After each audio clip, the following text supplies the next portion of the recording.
At the risk of stating the obvious, torture is not a good thing. That's why it's outlawed by pretty much every civilized country on Earth.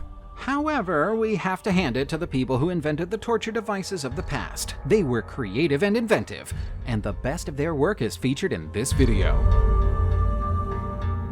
You've probably heard of an Iron Maiden, and no, we don't mean the heavy metal band. We mean the medieval torture device from which the band took their name. It would be nice to think that the devices are a fabrication of Victorian storytellers and have no basis in reality, but unfortunately that isn't the case. However, it might have been an invention that came along far more recently than the medieval era. The earliest reliable historical account of its existence comes from the writing of German historian Johann Philipp Siebenkees in the 18th century, who claimed that it was used to execute a criminal in 1515. However, there are those who believe that Siebenkees made the detail up, and in doing so, essentially invented the Iron Maiden. Devices based on his description were created, including one that was displayed at the World's Fair in Chicago in 1893, and presented as an original, even though it was nothing of the sort. Gruesomely, an Iron Maiden was found at the Iraqi National Olympic Committee headquarters in Baghdad, Iraq in 2003. The head of the committee was Uday Hussein, son of Saddam, and it seems he might have used a less deadly version of the device to torture underperforming players. The breaking wheel, also known historically as the execution wheel or the Wheel of Catherine, stands out as one of the most gruesomely fascinating methods of public execution used in Europe from antiquity through to the 19th century. This method involved breaking a criminal's bones or bludgeoning them to death, a practice that symbolized the ultimate form of societal retribution. It was abolished in Bavaria in 1813 and in the Electorate of Hesse in 1836, with the last known execution in Prussia occurring in 1841. The wheel itself was a large wooden spoked wheel, sometimes modified with an iron blade-like attachment, highlighting a dark ingenuity in its design to maximize suffering. The detailed process of execution, from the agonizing mutilation of the body to the eventual display of the broken body on the wheel, underscores a period in history where punishment was designed not just to kill, but to serve as a prolonged spectacle of deterrence.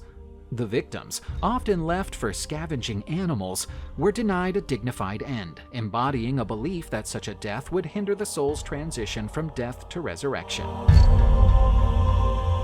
The Judas Cradle, a medieval torture device employed during the Spanish Inquisition, stands as a chilling testament to the brutal lengths to which human cruelty can extend. This device, consisting of a carved wooden pyramid mounted on a frame, was designed to inflict agonizing pain on its victims, who were slowly lowered onto its sharp tip, often resulting in severe internal injury or death. The Judas Cradle was originally conceived by an Italian lawyer, Hippolytus de Marsili, who is also credited with the introduction of water torture. Hooray! Despite Marsili's belief in the necessity of torture as a form of legal interrogation, his inventions, including the Judas Cradle, are now remembered as symbols of inhumanity. What's particularly harrowing about the Judas Cradle is not just its gruesome design, but the fact that it was considered one of the more, quote, humane, unquote, methods of torture by its users. This perspective highlights the terrifyingly low threshold for what was deemed acceptable in the pursuit of confession and punishment during the Inquisition. The device's use, alongside other forms of torture such as the rack and the knee splitter, reflects a dark chapter in history where the ends of religious and political conformity justified the most heinous means. The Pear of Anguish is an artifact shrouded in mystery and controversy. This metal device, with its pear-shaped body and spoon-like segments, was allegedly used for torture. Its segments could be expanded, supposedly causing grievous harm when inserted into various orifices. Yet, the authenticity and actual usage of this instrument as a torture device are hotly debated among scholars. The Pear of Anguish's murky origins and dubious historical presence hint at a fascinating tale of misidentification and myth-making. The earliest accounts link it to 17th century thieves in France, suggesting its use as a gag during robberies. However, contemporary skepticism casts doubt on these tales, with some suggesting the pear was nothing more than an elaborate gag or a misunderstood tool, possibly even used for fruit juice extraction. The absence of solid evidence and the elegant craftsmanship of the few existing specimens leads some to wonder if this device was ever used for torture, or if it served a more benign yet unknown purpose. The debate over the pear of anguish not only reveals our fascination with the macabre, but also challenges our understanding of historical artifacts and their stories. We have no idea whether this next mysterious device is part of a gruesome torture punishment or if it's merely an elaborate prank. Found in the Medieval Crime Museum in the German city of Rottenburg, we're told that this is a scold's bridle, and it was used to punish people who'd been caught lying or gossiping.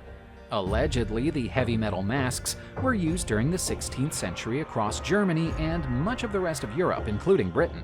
From studying the device, we can see that once it was secured in place, the mouth attachment would push back the wearer's tongue, preventing them from speaking and also causing them a great deal of pain. Some British records suggest that it wasn't just liars and gossipers who had to worry about being trapped inside one of these. Bad musicians or dishonest tradesmen were also likely to be punished the same way. Some of the British records may have been forged by the Victorians, who were prone to exaggeration and fabrication, but there's no doubt that the devices themselves were real. It probably says a lot about the human race that some of our most imaginative and innovative creations have been either weapons or torture devices. We can't think of many more ingenious than the brazen bull, but nor can we think of many more brutal. Anyone trapped inside this bull-shaped device was doomed to be roasted alive. The brazen bull was invented by a sculptor named Paralaus for a tyrannical ruler called Phalaris, who ruled Akragas just over 2,500 years ago. The bull was made from brass, connected to pipes and whistles, hollow on the inside, and positioned over burning coals. Inside it, a human being would literally be cooked to death.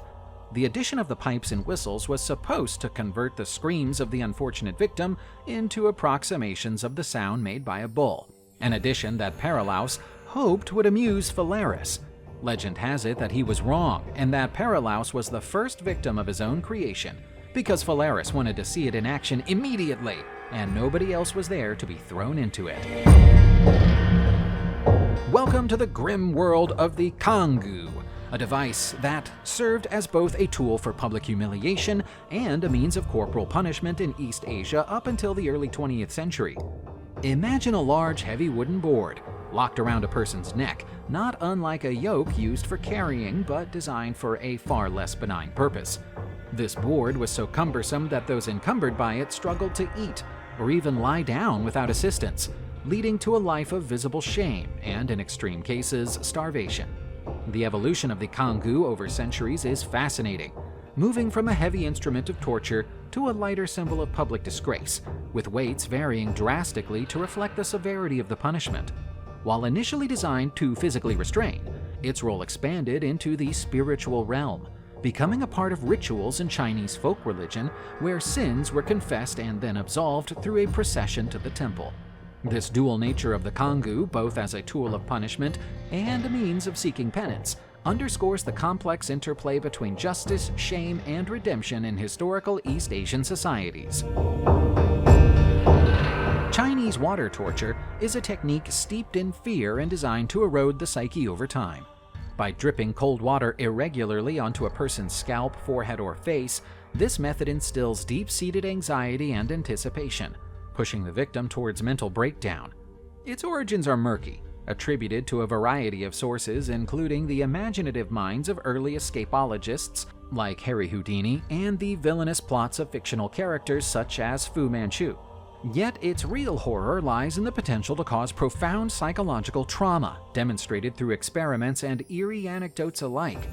Interestingly, the method's effectiveness has been debated, with shows like Mythbusters finding that physical restraint plays a significant role in the torture's impact. However, accounts suggest that unpredictability and the timing of the drops could induce a psychotic break within mere hours, underscoring the technique's insidious nature. This aspect of unpredictability transforms what might otherwise be a negligible irritation into a potent tool for mental disintegration. This method, spanning centuries and cultures, remains a dark testament to the human capacity for cruelty and the fragile boundaries of our mental fortitude. The strappado is a harrowing form of torture that speaks volumes about the darker aspects of human history and ingenuity in inflicting pain.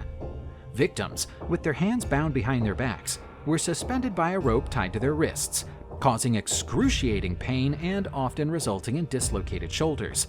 This method, striking for its simplicity and brutality, was capable of inflicting long-term damage without leaving visible scars, making it a sinister choice for interrogators from the medieval Inquisition to modern governments. What's particularly fascinating is the method's adaptation over time to increase its torment. Weights might be added to the victim's body, or they might be subjected to sudden drops to intensify the agony, demonstrating a chilling commitment to cruelty. Despite its ancient origins, the strapado has found its way into modern times. It is used in various conflicts and by regimes to break the will of prisoners, often without the goal of gathering information but simply to punish or coerce. This persistence of such a method into the present day serves as a stark reminder of the ongoing struggle against torture and the importance of human rights advocacy. Let's go back to the early modern era, where the worst hangover cure awaited not in the form of a greasy breakfast, but as public humiliation, known as the drunkard's cloak. This peculiar punishment involved placing the offender inside an empty beer barrel with holes for the head and arms, then parading them around the streets to the amusement and ridicule of the community. It's a stark reminder of humanity's knack for inventing ingeniously cruel methods to chastise those who veered from the path of social norms. Interestingly, the use of the drunkard's cloak was not just confined to England. It had various names and was employed across Europe to shame not only heavy drinkers, but also individuals accused of other misdemeanors, such as adultery. Despite its widespread mention in popular culture, actual historical evidence of its use is scarce, with the most concrete reference dating back to 1650's Newcastle upon Tyne. This tale from the past not only illustrates the creative extremities of public shaming, but also serves as a reflection on the ongoing debate about the effectiveness and ethics of using shame as a tool for correcting behavior. Next up, we have the pillory, an infamous device for public humiliation and physical abuse, once a staple of medieval and Renaissance punitive practices. The pillory involved securing the offender's head and hands in a wooden or metal frame erected on a post, making them a prime target for the community's derision. More than just a means to discomfort the accused, the pillory served as a stage for societal spectacle, where onlookers gathered to jeer, mock, and sometimes even physically assault the exposed individual with anything from rotten food to deadly missiles. What makes the pillory particularly fascinating is its enduring presence and evolution across different cultures and time periods. Despite its formal abolition in England and Wales in 1837, its legacy persisted in various forms and locations, demonstrating both the adaptability and the continued appeal of public shaming as a corrective measure. The pillory's transformation from a tool of justice to a historical curiosity and even a monument in places like Portugal and Brazil reflects a complex journey from ignominy to heritage, encapsulating the shifting perspectives on punishment, power, and public morality. The rack, a gruesome device from the darker chapters of human history, was designed to inflict maximum pain and fear. Its primary function was to stretch the victim's body to such an extent that the joints were dislocated and, in extreme cases, separated entirely. The anguish didn't stop at dislocation. The excessive stretching of muscle fibers could render them useless, a testament to the cruel ingenuity behind its creation. Originating possibly from ancient Greece, the rack was used not only to punish but to extract confessions, famously from figures such as the arsonist Herostratus. The rack's notoriety spread across cultures and epochs, employed against early Christians within the Roman Empire, and later making a significant impact in England, where it was known as the Duke of Exeter's daughter. Its presence in the Tower of London saw the torture of notable figures, including the Protestant martyr Anne Askew and the Catholic martyr Nicholas Owen. Despite its extensive use, the legal status of the rack was challenged in England by 1628, marking the beginning of the end for its use in the British legal system, although it would persist in other forms and locations, such as Russia, until the 18th century. Subscribe to the channel, turn on the notification bell, and enjoy watching new videos on my channel. Thanks for watching, and see you soon!